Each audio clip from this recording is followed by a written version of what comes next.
This is a headline from Fortune magazine. Bosses are using tougher performance reviews to cut workforce without layoffs. Now, we're going to break that down in just a minute. We're going to come back to that. There is a corporate strategy here, and you need to understand it. Because if you understand it, you're aware of it, and hopefully you don't get caught off guard. But this is going to be the future, by the way. This is not a trend, what I'm about to reveal. I think this is going to be the future. And from a corporate leadership strategy, a bottom line balance sheet strategy, it makes sense.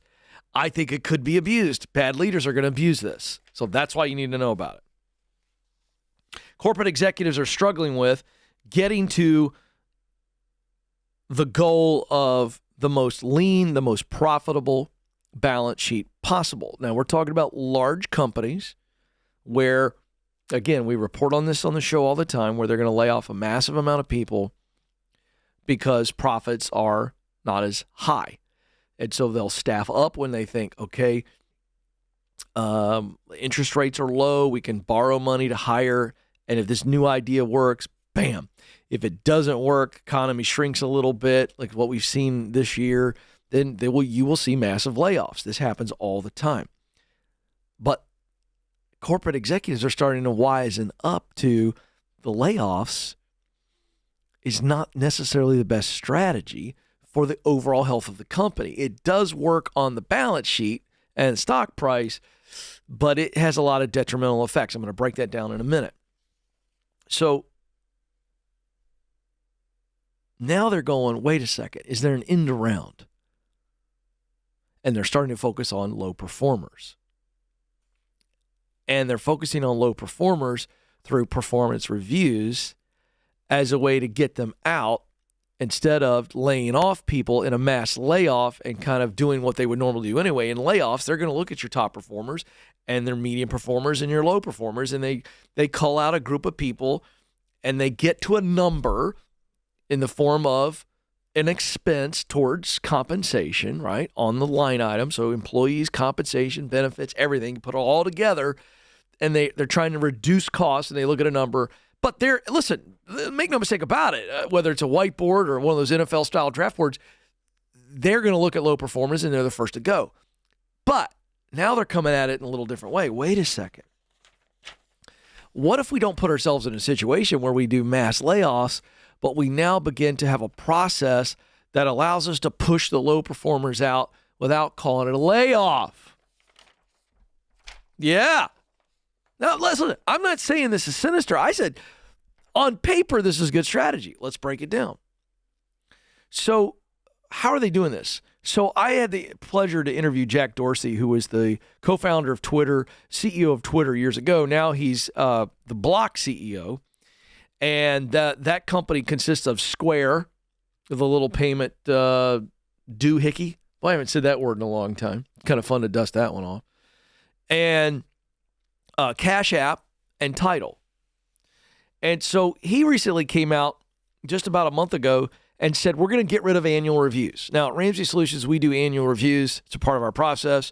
But he has said, we're going to get rid of annual reviews and improvement plans. And he said, we're going to do constant evaluations and feedback throughout the year. So he basically said, instead of, Ken, you come in once a year for your annual review, at which point we kind of go, this is where you are, this is where you need to be, and we come up with an improvement plan. And many times that's kind of the beginning of the end for people, right? Either you make these improvements or we kind of in agreement that you're out, okay? Dorsey says we're going to get rid of that, and what we're going to do is constant evaluations and feedback throughout the year. Now, let me tell you something. I am in no way endorsing what he's saying because I think you can do both and. I think you can do your annual review. I think an annual review is important, but instead of it all being, we sit down and we go, here's 12 months of my thoughts and everybody's about you. I do think that the annual review is important to say, here's where you are, here's where we want you to be, where do you want to be, and the leader and the teammate are able to, in that annual strategy meeting, that's what I would call it, not an annual review. I'd call it an annual strategy meeting. Because I do think that I agree with Dorsey on this, that there needs to be constant evaluations and feedback throughout the year so that when we get to the annual review, there's no surprises at all. But I love the annual review as a tool. I just don't think it should be the only time that we have a review. Now, here's where we are. Because the Great Resignation has now slowed down and people aren't quitting to the tune of $4 million a month, people are kind of sitting tight. And so you got some companies who like that steady, what they call healthy attrition. I don't know where I'm at on that. I'd like someone who believes in healthy attrition to tell me what that looks like. I think it shows up in articles like this. I think leaders say stuff in interviews. They don't know what the crap they're talking about. Normal attrition? Okay. I guess that would be healthy attrition is you're just going to lose some people because they changed decisions in their life. Okay, great. I'll give you that one if that's what we're talking about. But like large numbers of people just leaving because you've pushed them out, I don't know how I feel about that one. So why are they moving to performance reviews as a way to push people out? Because layoffs are bad for the brand and layoffs are bad for the building. Layoffs, when companies do layoffs and they call it a layoff, and we've seen a lot of big ones, even in the last couple months, and what they do is they put out a big PR strategy and they explain, hey, we made mistakes, we overhired, now we're having to right the ship. But listen, layoffs are bad for the brand and bad for the building. Let me explain that. Let's talk about the brand first. When Microsoft announced that it was going to lay off people in masses and then laid people off in masses, it was going to take a $1.2 billion charge to earnings to account for its layoffs' immediate cost. Why? Severance payments, benefit extensions, accrued vacation, and other costs. They estimated that it was going to be a $120,000 cost per laid-off employee. Okay? So, bad for the brand, bad for the building. All right, let's talk about the brand. Investors start to go, whoa, what's going on with Microsoft? Are they struggling? What's going on? Anytime you announce layoffs for cost cutting, your investors and your media start to go, uh-oh, where there's smoke, there's fire, and it's bad for the brand.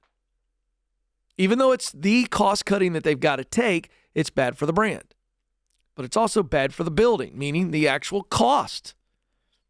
While you save down the road, you don't save much at all early on because of those costs that I just illustrated. Severance payments, benefit extensions, accrued vacation, and, whatever.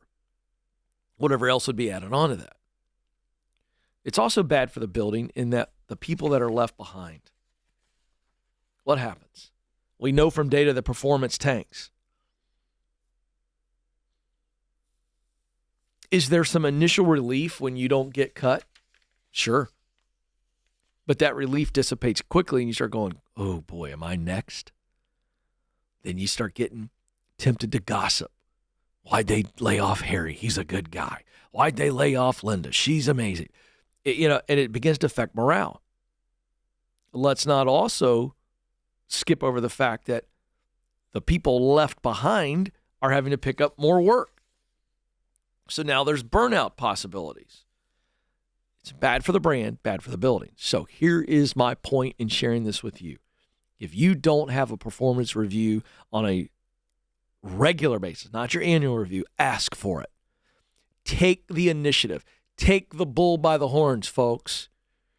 Don't get caught in a strategy to move you out.